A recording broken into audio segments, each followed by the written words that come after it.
You're listening to the B&H Photography Podcast. For over 40 years, B&H has been the professional source for photography, video, audio, and more.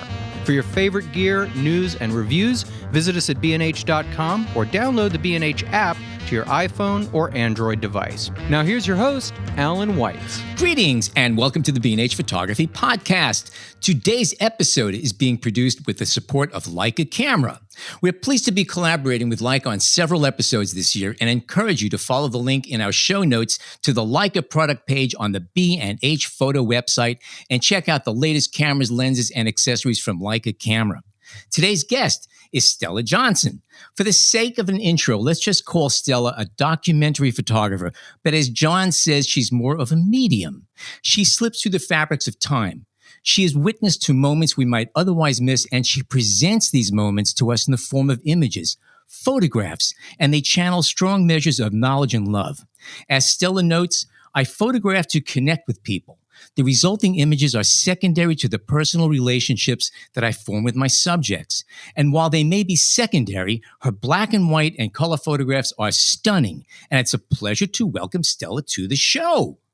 Alan, thank you so much for that beautiful intro. I am so honored to be invited to talk about photography with you guys today. I've listened to other podcasts that you've had, and they're just alive and informative, and I can't wait to begin. Thank you so much. Wow. Okay, we're on to a good start here. Let's catch up here a bit here. Stella has published 2 monographs of her work, Al Sol, Photographs from Mexico, Cameroon, and Nicaragua in 2008, and Zoe by Wild Greek Press in 2019. Her work can be found in the collections of the Museum of Fine Arts in Houston, the Portland Museum of Art, and the Southeast Museum of Photography, among others. She's also a dedicated educator, holding teaching positions at Boston University and Lesley University College of Art and Design, and offers her wildly successful Seeing the Everyday workshops, which are linked in her website. More on that later. We're going to be talking with Stella about her truly long-term projects, about black and white composition, family language, and Leica cameras. But first, John has a question, and I'm going to turn it over to him. Oh, wow. That was a great intro, Alan. Thanks so much. Thank you. And thank you, Stella. I guess mine is really more of a comment, and then I'll throw it over to you, Stella, to talk about a big subject, which is time. You know, I read something that you had said, speaking about a subject that you had photographed for 23 years. You said, I kept returning until my presence was woven into her family's daily existence. And that's, that is kind of the goal, I suppose, of many documentary photographers. It's a huge commitment. But my question is about this idea again of time. A photograph is an instant, less than a second, and you have to be ready. You have to be there to click something right there, right quick. But 23 years it takes to get that one instance. Can you talk about how you think on time? You know, when you're there, when you're in Mexico or when you're in Greece, and you've spent a lot of time, and you go back and you visit. I mean, how often is the subject of time at the forefront of your mind? Well, okay, first of all, let me just say, in terms of the mechanics of making an image, it's 2/50th of a second for me. Okay. Always. So, but yes, it takes, it will take a lifetime for me to make all of the images that I think are worthy of, publication or anything like that. You know, my goal is to photograph those in between moments of life, the ones that we live and we forget about. And that takes a lot of time. I spend hours and days and weeks without photographing, although the camera is always on my body because it informs people that I am a photographer. But, they need to get to know me. I need to get to know them. I like to watch the ritual. And somebody, it is very observational, as one of you guys may have mentioned earlier. It's that. And I'm photographing those in-between moments of life. And it will take I would no longer be engaged in the work if I didn't continue to go back and back and back, because then it forces me to make different and, I hope, more compelling images each year as people grow, as people change. And then, honestly, because I do repeat and I go back and back and back, they become collaborators up Right. until then, the recreations, where they're actually true collaborators. But as I go back year after year, they are collaborators. They think about weddings I should get invited to and places to go and photograph and quinceañeras. And those two cultures are very similar, by the way. And just for the record, I am Greek. So that was the motivation of photographing Zoe. And I first started going to Mexico because I wanted to know what village life was like because my grandmothers, my Greek grandmothers, always talked about their village. And going to Greece is, a 20-hour adventure. And Mexico, you can be there in a couple of hours, depending on where you are. Huh. So that was a So, mouthful. yeah. But so when you first went to Mexico, was the intention to do, as you said, to kind of find a village and kind of sit tight and let it, I, become part of I, you? I had no idea it would take that long. But Right. yes, the arrogance of youth. Oh yes, let me Right. go down to a village and see what village life is like for women. First of all, I was not fluent in Spanish. I had no idea what the rituals were in a village, even though my grandmothers talked about it, and I had been to their villages in Greece a couple of years earlier with my parents. It was very different, I mean, so I had no idea that it would take over my life like this. And I feel so privileged uh, that they've allowed me into their homes and their Mm. families and their lives. I am godmother now to many children. Huh. And yeah, I've really adopted so many people and they've adopted me. So When I, did you? I, I have families, yes. That's incredible. When did you, realize that? All right, I want to keep going back. That I have a project, or even if it wasn't a project at that point, that there was something about the connection with the camera and being there that made you want to return. Right away. I Was already it? made plans for the next year. I would always Uh-huh. go between Christmas and right after New Year's because I was a commercial and editorial photographer, and the work kind of went dead over the Mhm. holidays here in the U.S. And I was living in Boston, and it was freezing, and it was a great way to get out of the cold for 3 weeks. Right. And I did that for many years, So that's the other thing. It wasn't like I was there for, a year. I would go Mhm. for 3 weeks and then come back, go for 3 weeks and come back for wait another year. And I always brought back 5x7 handmade work prints. Right. Okay. And they're all over the walls of one family's house. Mhm. And then when I switched over to color, I would have those made immediately in the photo, stores in the city, and bring those back. And they cover 4 walls in 2 separate rooms. It's like a museum to my work, and it's not very good work because when I started off making those pictures, I had no idea what I was doing either until I met Konstantin Manos, the Magnum photographer, and he decided to take me under his wing because I was a good little Greek girl, right? Mhm. And and then he demanded, and rightly so, that I had to buy a Leica camera, which was out of my range at that time, but I did it, and I never looked back. I made most of the pictures in the first book with a Leica M6, a 35 millimeter lens, and I've just graduated to the Leica M10, which is very similar to the M6 and the same lens. And that's the only way I know how to photograph, actually. Well, that's not true. I used a Hasselblad to make portraits in my commercial career, but I'm talking about my personal work, let's say. I'd like to, if I may, jump back to a couple of points that you made back there. You were on such a good roll. I just did not want to stop you, John. I go going in there, but you're talking about the observational part of taking photographs and spending the time. And it reminded me of something that I had a friend who was an assistant to Avedon, and he told me that one of Avedon's methods of working is that Avedon caught people in strange kind of positions and things like that, and in poses that were not traditional. And I was told that what he did often was he would come in and his subject would be seated there. And he would just start a conversation saying, we're just going to be checking some lights, and just start a conversation. In the meantime, his assistant would be running the camera, or he would be he'd have the cable release. Yeah. But his assistant was either advancing the thing or changing the film holder. And he would spend as much time as he thought was necessary. And at that point, he would just say, thank you. And they'd say, when do we start? He goes, we're done. And that's how he did. And it was essentially, it was 1/250th of a second or whatever it was. But it was the time leading up to that captured all of these little moments, along the way. And, And that's part of it. I think that it kind of triggered that little memory that I had on that thing. So anyway, and those are had to throw those that in in. between moments. Yeah, Okay. exactly. It's the in Exactly. between moments. It's not like when for the 1-year-old is blowing out the candles at his birthday party that he doesn't even know what it is, right? Right. It's the moments, it's the 10-year-olds playing a pickup soccer game in the backyard in that beautiful light. Those are the in between moments. It's not the parade itself. It's the preparing for the parade, and it's after the parade. This is what Manos taught me also, I might add. Excellent points. Excellent points. Yeah. You also spoke about going back to your Greek roots. And I have a friend whose girlfriend her family is from Greece. And I think she's second or third generation here in the States.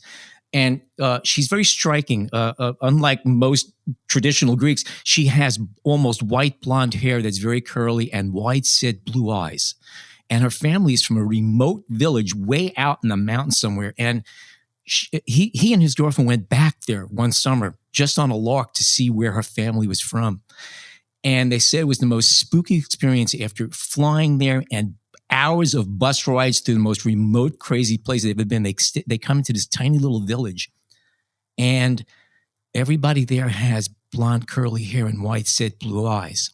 Wow. And as soon as they stepped off the bus, word got out, and the village came out to greet family. They knew if somebody came home.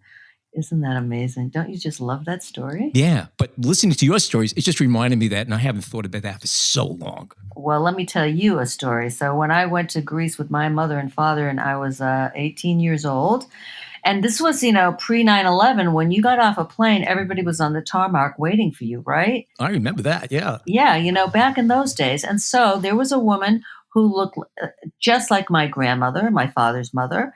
And next to her, she was holding the hand of a little 10-year-old who was wearing a purple dress that I owned when I was 10 years old. And I said to my mother, "That's my dress." And I knew it was because she repaired the bow in the back.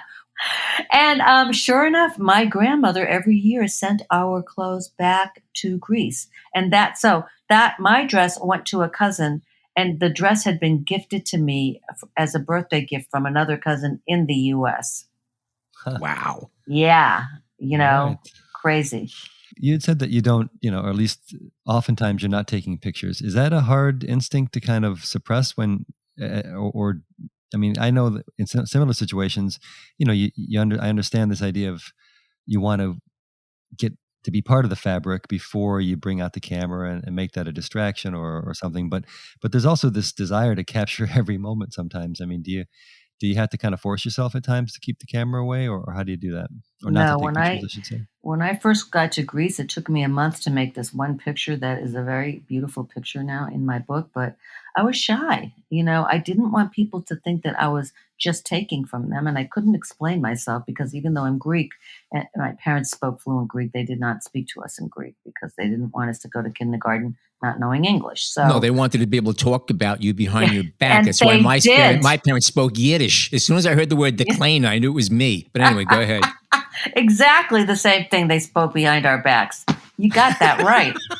Definitely. So, there was that too, but also the idea that we needed to speak English in kindergarten. So they didn't have that luxury. And I think they paid a price for that also. So, I had a question about documentary and that definition because you call yourself a documentary photographer, and that's often how I've called myself. But what is a documentary photographer who is also doing news work or editorial work or portrait work or all the other stuff that we do? I mean, how do you distinguish that idea from journalism or street photography or the other kind of photographic arts that are similar? well, I think, street photography is more like the moment, right? It's a moment. And journalism is very important. I mean, I think back to Lesbos, where my grandmother was born, and all those refugees coming to the island on rubber rafts, okay, from Turkey. And thank God for the international press. They're photographing that and, illustrating to the world what was going on, what a disaster, because the Greek photographers, as talented as they are, they didn't have access to the New York Times, and to the Washington Post, into those news outlets. So we have to have that. But I feel, what I'm photographing is just sort of those in between moments. Again, I Mm-hmm. refer to that because it's not the high point.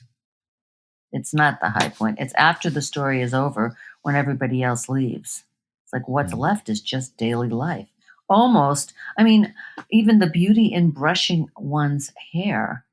Perhaps not brushing your teeth, okay, but brushing the hair, right? It can be a beautiful thing that we forget about, looking at. So So more of the day to day, more of the yeah. the fabric of time and day and space. Okay, I'm just trying to work at that definition in my own head too. Kind of curious also about and you mentioned the cameras you use. How you hold the camera, how you manipulate the camera. Some of your images are caught from an angle that's a little lower. It seems an eye's in the corner, or there's a lot of really interesting depth of where you have somebody in the foreground, background, middle ground. Is it around your neck? Are you always at the ready? Do you shoot from the hip sometimes? Do you refer to your viewfinder ever? Yeah. I only use the viewfinder, because I'm old school. That's all I had 35 years ago. No, as I meant as opposed to shooting just by from feel. the hip. No. I don't know how to do that. I had a student once. He was really great. He could photograph without looking through the viewfinder, and he got brilliant pictures. I can't do that. I'm sorry. I have to. I like to make a straight picture. I have to look through the viewfinder and make it. When I'm outside, I'm already set up. ISO 400, 2/50th of a second, f/16, and it's zone focusing. So the only thing I have to, that's with Leica, right? And so the only thing I have to do is compose. And I'm concerned with my foreground, middle ground, background, all of my edges, and and moment and light, composition. That is all Costa Manos. He taught me that, and I can't shake it. Now, also the way you work now, correct me if I'm mistaken, but you're pretty much using a 35 millimeter lens, and that's your lens. And you started off with the Leica M6. Now, the Leica M6, the widest frame lines when you look through the finder is 28 millimeter using 35. So that's one focal length down. And that means that when you look through the finder, you had the frame lines were you could see where your 35 millimeter frame was, but you could also see what was going on outside of those frame lines, which is something you cannot do if you're shooting with a mirrorless camera or a DSLR. And if you've only used a reflex camera, this is something you may not even have even thought of. But one of the beauties of working the way Stella works is that she's composing pictures and she's getting to see what's going on off center stage. And sometimes you could see the moment approaching, somebody coming into the frame or about to leave, and you cannot preview that with a DSLR or a mirrorless camera because they only show you at most 100% of the frame, which is great. But in this case, you're getting 120% of the frame. You're getting to see the frame and what's beyond the borders. So you could move your camera in very subtle ways to get the kind of exacting framing that you want to get. Right. And then you don't have the mirror obscuring your view right when you hit the shutter. So, it's a win. I mean, that's why, I've been able to make these kinds of pictures over the years, because once you start doing this after 30 years, it's like second nature. And that's one of the reasons I switched from black and white to color, was because I hate to say this, but it almost was too easy in black and white. I also had to learn digital to be able to teach digital photography. And so I figured, okay, let me do this in color now. I will learn digital. Do you ever convert to black and white any of your color files? Just because you can very easily. No. If I was going to photograph in black and white, then I would get the monochrome. Any thoughts about that? Well, now I'm in Florida where the color is cuckoo. So the answer is no. Okay. Point taken. All right. I got you. You got me. Okay. I just wanted to ask, their follow up on that idea about it being too easy. I mean, I think I get what you're saying, but I wouldn't mind asking you to elaborate a little bit. Maybe I was getting bored. Okay. Isn't that crazy? I mean, it Yeah. was just almost too easy to make An image. a well-crafted image. So you know what I'm breaking the rules allegedly. I mean, so I like to photograph into the sun and get all these weird light striking my lens in a certain way because I can't see it, and it's better that way and I prefer it. But for years, yeah, I was getting bored and I know that color is so hard to do well. It took me well over a decade to get halfway decent pictures in color, well over. That's And interesting. but That's I had been interesting to hear. photographing color for my commercial work, but that was all fine. But in terms of the personal work, it took me forever. And one thing that a friend told me that is a really good tip is color needs a friend. So you pick one, just make an image with one or two colors only, not with 500, Hmm. You've obviously never photographed in Coney Island. Okay. No, I haven't actually. I like that though. That's a good one. Okay, on that note, we're going to take a short break. This episode of the B&H Photography Podcast is sponsored by Leica Camera. Check out the M10R digital rangefinder from Leica and all of their incredible cameras and lenses by following the link in our show notes. On a personal note, if you are a committed black and white shooter, you owe it to yourself to try out a Leica M10 monochrome or Q2 monochrome. RGB conversions are wonderful, but let me tell you, the files you get from the monochrome cameras are just leagues ahead. Again, my personal opinion. On that note, we're going to take a short break and be back with Stella Johnson. Stay tuned.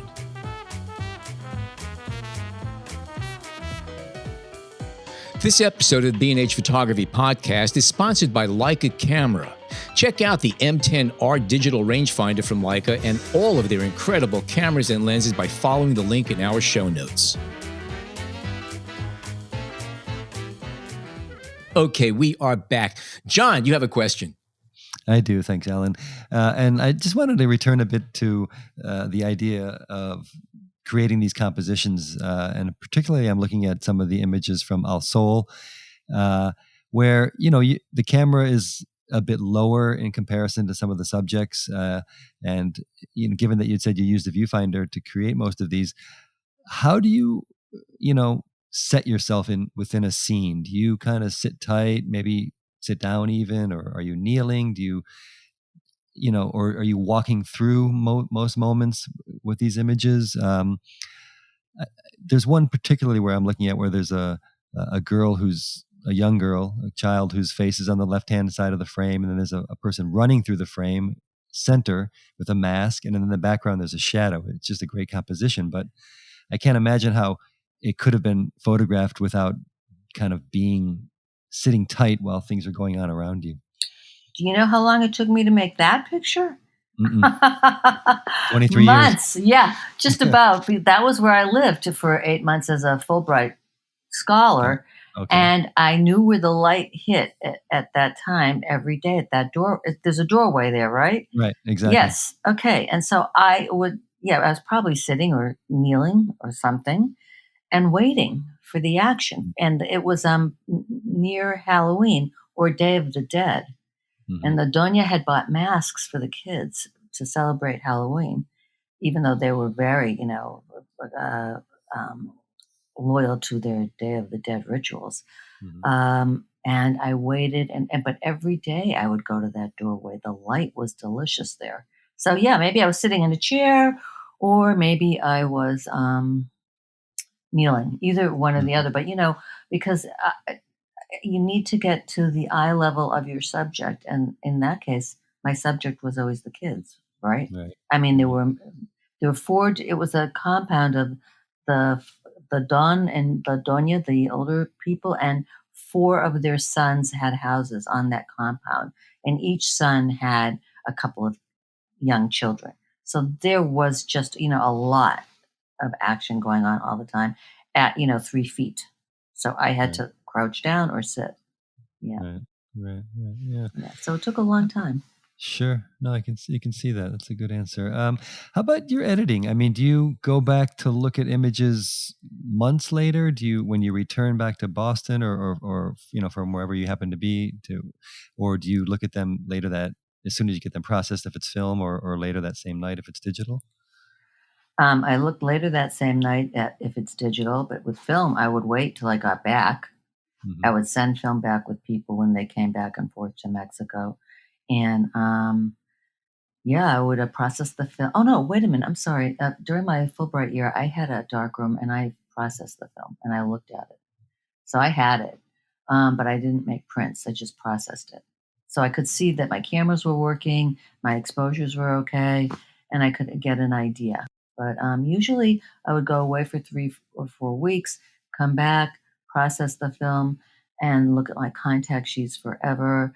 Then that's where the 5x7 work prints came in, because Right. you have to enlarge it a little bit just to see what's going on.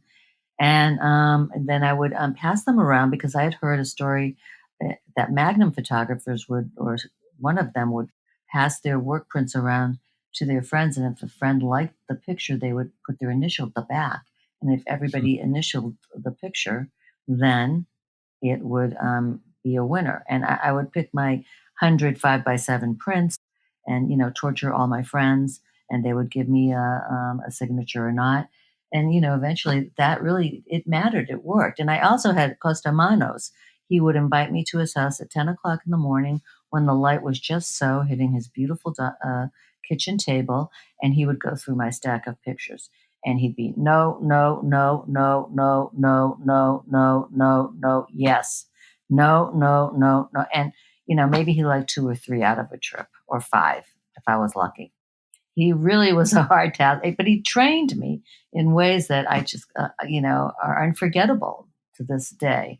And even last week, I sent him some pictures, and he called me. He said, "You don't mind if I tell you the truth, do you?" And he launched right in and told me everything that was wrong with every single one of my pictures. And he was right, of course.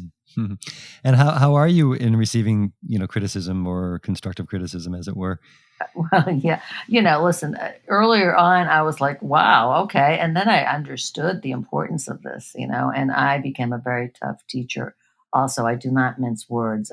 It's very good that I'm teaching adults now because, they already have really, great careers and they're self confident. And so they can hear the truth. But I think my 18-year-olds had a difficult time with me initially, when I started in the university. But I kind of wanted to follow up a bit on this, what you look for when you are editing your own work. I mean, again, the use of the multiple layers of space within a frame is so impressive, and the shadow work and stuff. Is that, again, I'm looking mostly here at Al Sol, but is that what caught your eye? And as what you're saying about what sometimes gets too easy in black and white, and are you looking for other things now in your images to keep as quote unquote winners, the one your selected photos? I don't know what I'm looking for anymore. That's the thing. I'm at a crossroads visually and in terms of the content. I don't know where to go next. But I really love doing what I'm doing, so I don't know why I would change it necessarily. Right. But for example, that picture, I want to talk about the cover of the book. It's that young woman Hmm. with her hand up, and there's a dinghy going out to sea, and there's a rubber raft in the front in the foreground. Hmm. And that was photographed in Nicaragua. Hmm. And when I returned to Mexico to teach, I had picked a few rolls of film to process, and I saw that picture. It was on there, and I had a print made, and because I was returning to Nicaragua, and I gave it to the little girl who was in the picture, and she had no idea how beautiful she was. She had, this was not a culture that, you know, um, really cared about women that much. And also, there were no mirrors in the houses. People didn't really know what they looked like. This was in Cacabila. It was on the Caribbean coast. And I'd gone 25 years after the revolution. And I had wanted to see what life was like. And it really gave me a great pleasure to see that picture worked. So what happened was I was standing there talking to that little girl, for a long time, and she spoke Spanish because the Sandinistas, built schools and they taught the Mosquito Indians how to speak Spanish. And she spoke Spanish, and we just talked. And eventually, I could see the boat going out, and also the rubber raft in the corner with somebody else. Hmm. And I saw all those elements coming together. And so I hit the shutter. And when I made this picture, I showed it to a friend, and he said, "And do you see the horizon going into the armpit shirt of the little girl also?" And I said, "No, I didn't see that when I photographed it." And I wonder if that's unconscious or not. You know, Mm. that you do see it, but you don't know that you do see it. Mm-hmm. Does that make Mm-hmm. any sense? You know, Absolutely. Yeah. yeah. So, was that easy? It was only easy after the fact, but because I knew that I had to wait. I knew that something was going to unfold, and I was having a nice conversation. So the Mhm. idea of having the conversations puts me in a position to then take a decent picture, Right. maybe, Right. not always. Well, that image too, the horizon line blends with the line of her shirt. You know, goes into the armpit. Then there's also, I don't know if that's Yes. the color change of her shirt or if it's shadow exactly, but it all Hmm. kind of works to bring your eye to her. You know, from the person in the rubber raft to the boat to her eyes. You know. Yep. Yeah. Exactly. And I didn't see that. Mm-hmm. I printed Mm-hmm. it big. It was going to be in a show, and one of my friends said, I mentioned that in a conversation similar to this one, and I was like kind of dumbfounded. I Yeah. didn't see it. Hmm. I saw so Interesting. many of the other things. Yeah. I wanted to jump over to talk about a series that you're working on. I assume still is recreations, Yes. where you're going back to locations, people, and even specific photos to create another image uh, related to the first image. Yes. Uh, and I've done similar projects, often using archival images that I never took, but then trying to recreate that spot for whatever reason. Sometimes it's truly to document change, I think. But how do you look at these images? Is it more of a personal affirmation of life going on, or do you like to see the changes that have happened over years? Well, I really see them as serious collaborations because what Hmm. happened was I went back to the village in Mexico where I live very close to that village too, but then I had gone back for a wedding of one of the sons. I met him when he was 5, he was 38, and he was getting married. And all of the cousins were there, and they're like, "Oh, you're at the wedding. This is great. We have to do more family photos." So there were 8, families, part of this, patriarchal, this one family. And so I always did group photos every year of the families, and they asked for me to do that again, which I did. And then I went and I thought, wouldn't it be cool to recreate some of the ones that I had made that were on the wall of the house, the 5x7 black and whites? So we got those, and I scanned them, and we studied them, and we either used the same people who were in the pictures or swapped out them for their children, Hmm. and they got to collaborate. Now, 30 years ago, I was just making those pictures. This time, they were participating and collaborating and making. They decided what they wore. They helped me figure out where the location had been. Things had changed dramatically in those 30 years too. So, and it's a collaboration. It's like this is you now are part of this venture. It's not just me taking and or making. It's a collaboration, and that's the part that I really was hoping to get at. That Hmm. we're all in this together now, and we are. So, and also I think it's really great for people to have these pictures made over time in the same locations. I think it's really kind of interesting. Yeah, Yeah. So Yeah.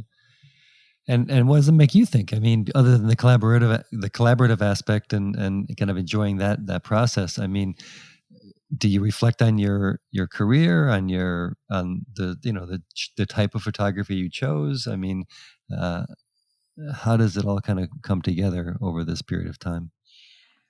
I'm so conflicted about how to go forward in photography. I don't know. Honestly, I'm just trying new things.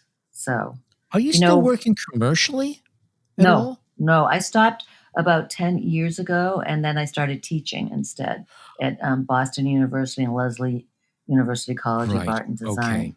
So I stopped the commercial career when I started teaching, and I I'm just, always go ahead. I'm sorry. no, and I always gave international workshops in Greece, Mexico, Colombia, Cuba, because I speak Spanish, right? So that was helpful. And now I'm doing Zoom classes for Leica every month, which is amazing. And I love it. I have to say, I thought I would hate it. I mean, I still love being in the same room with people and touching them, but since we can't, that's the second best thing to being there. That's what we got at this point in time. I'm just Yeah. curious to know what kind of commercial work you actually did, because I look at what you're doing right now, and I'm trying to say, okay, what kind of commercial work with, did she photograph shoes, or was it, No. newspaper? Yeah, it was always people. So I worked for the Ford Foundation. They had this thing called their poverty programs in New England, Yeah, and I yeah. would document them for their annual report. Also, they sent me to Mexico for the same thing. I worked for, Continental Airlines for the magazine in the back of the seat of the plane. And I went all over Latin America for Continental. And one year they asked me to do the colonial architecture in Mexico. And Tio Jose, the grandfather of this family, would always go around with me. And I took a picture of him in front of the cathedral, and he made the cover of the magazine. So you gotta, you gotta love it. All of my connections come together, right? My friends, my people, and the cover of a magazine. Never been on an airplane, ever, right? So it was great. And when he died, I had like all these, I had them all laminated, and I had other portraits of him that I had made and gave to them, to the family also. So in a sense, your personal work is not that great a leap in some ways from the commercial work you did, because it sounds like you went out. Here's what we need to do, but you didn't have an actual layout, and didn't have to fit a 2x7 rectangle. This was go out and take your photographs, do what you do. Yeah, I know. But also I worked yes, that's true. But I also was asked to do portraits, which I, did happily, I also did a lot of flash for cash, events. Yeah, with yeah. the flash on the camera. Grip and grin. Yeah, are you kidding? That's the basic stuff. So I did, I never said no to a job, because as a freelancer, you never know where your next job is coming from. That's So right. you always take the job and make it work somehow, And in those days, color film, we were using slide film. If you were a third of a stop off with your head. Blew your highlights, you crushed your shadows. You had a very narrow range to work in. That's correct. Yeah. Yep. So, it really taught you to be on the ball and sharp and, nervous. No, it's true. It's true. If you were on assignment, you shot film, there was a certain tension that you had in your body that I think every photographer of the time knew, that until you cracked open those negatives and looked at them on a light table or the slides or whatever and put a loop down on it, the job was not over yet. It wasn't like you could just play it back in the back of your camera and zoom in 10 power and I know the eyelashes are sharp. You didn't know anything until the next day sometimes. Thank you. And so with now with digital, it's so easy. You can chimp, everybody's eyes are open. Okay, we're done.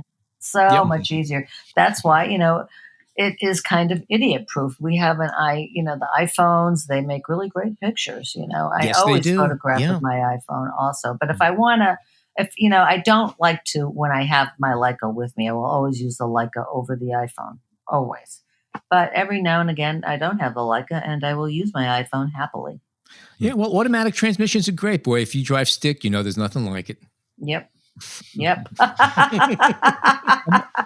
wanted to follow up. You mentioned, speaking Spanish, and I wanted to follow up on the idea of language. Does the photography kind of substitute for the verbal language?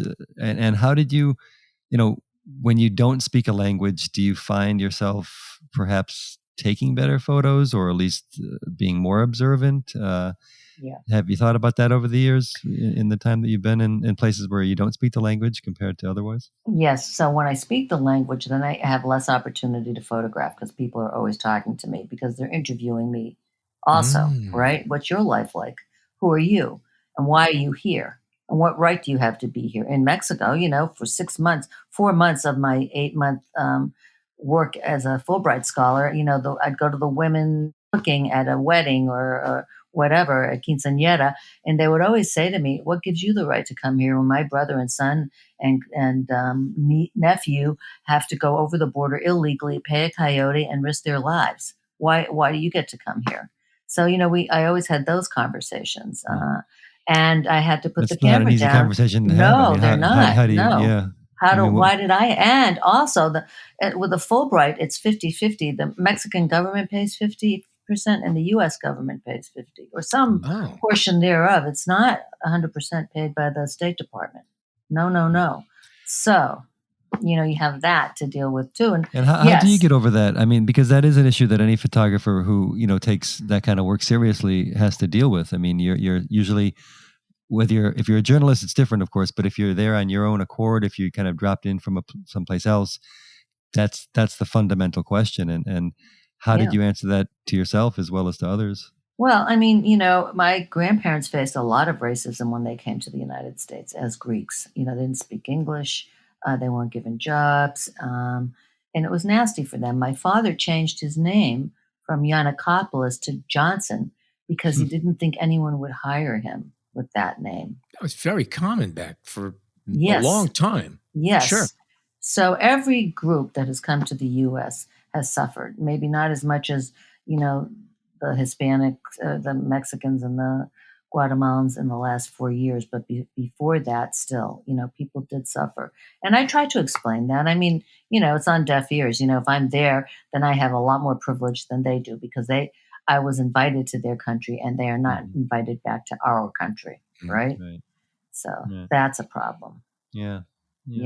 So, and in terms of when I was in Greece, yes, I had the liberty on the one hand, since I couldn't speak, just to make the images. But on the other hand, I like to ask people if it's okay. And you can with gestures, certainly. But, I also like to explain what I'm doing, that I'm, trying to figure out my own culture. And that was hard because I couldn't.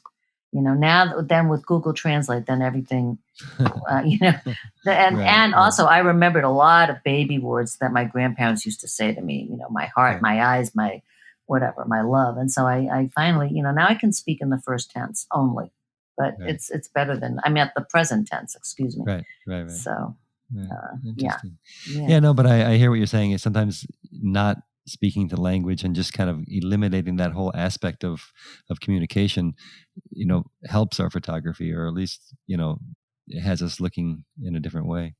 Yeah. But I also like the conversation too, because I want people to know who I am.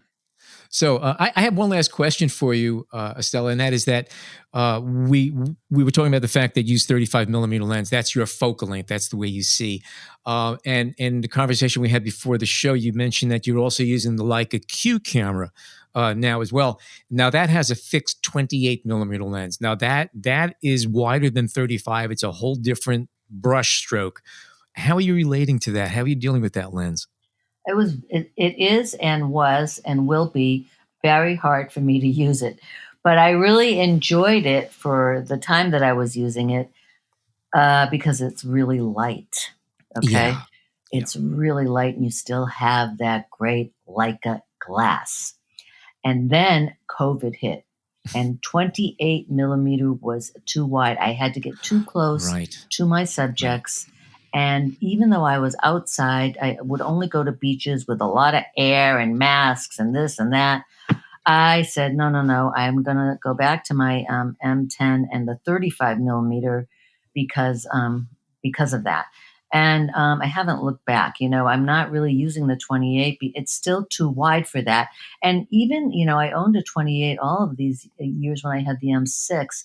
And I found that I couldn't fill the frame properly. I would have to get too close. Gotcha. So, but I really love that camera because it's so light. It's like having an iPhone. You just throw it in your bag and you go, right? It's a little bit thicker, but it's true. It is that camera. And it is. It's a point and shoot by every definition of the word, but it's also like an amazing lens that's matched to the sensor that's in the camera. It's a closed system and it works perfectly. One other question about that. Now, M cameras, you mentioned the fact that you are a rangefinder person. You rely on what you see in those frame lines. Now, the Q camera is an electronic finder. Did you have any kind of an issue with that transitioning? Did it throw you off at all? No, because, don't forget, I used DSLRs my entire career. Okay. Hasselblad. Right. So no. I mean, this was only for my personal work did I use the Leicas. Gotcha. And do I continue to use the Leicas? Mm-hmm. And I have no reason to use any other camera at this point. I mean, it's a privilege. I feel very lucky I am able to own them. Let's say that. I understand. I mean, I took the plunge about a year ago, and that's my personal camera too, and I'm not looking back. It was a major investment. I'm not going to deny that, but then again, life is short, and if not now, when? Exactly. On that on that lovely note, if our listeners would like to catch up on more of your work and see exactly what you've been doing, where are some of the sites that they can go to? They can go to my Instagram, where I post all the images that I've been making during COVID. I think it's Stella Johnson. And then at my website, stellajohnson.com. So I make it simple. It's my full name, Stella Johnson. There you go. And all of this will be in our show notes as well. It was wonderful talking to you about your work and cameras and everything else. Some enlightening stuff going on there. Thank you so much for joining us. And we expect to have you back here when you go back to black and white to talk about how it was going back after enjoying all this color. So we're going to hold you to that. How's that? Oh, I love it. Thank you so much for having me. I've had a blast. This was so much fun. You guys are great. Thank you, Stella. And it was a beautiful, I really enjoyed this conversation. Thank you for inviting me. And thank you for putting me into your list of podcasts. This is just great. Thank you. Pleasure is all ours. Thank you so much for the kudos as well. If you enjoy listening to the B&H Photography Podcast and would like to let us know how much you really care, skip the flowers and chocolates. We seem to fight over this stuff all the time. Just don't bother. Instead, head on over to wherever you get your podcast fix and subscribe to the B&H Photography Podcast. And if you're already a subscriber, take a moment to leave a kind word or two. Our parole officers take note of these acts of kindness. It reflects well on us.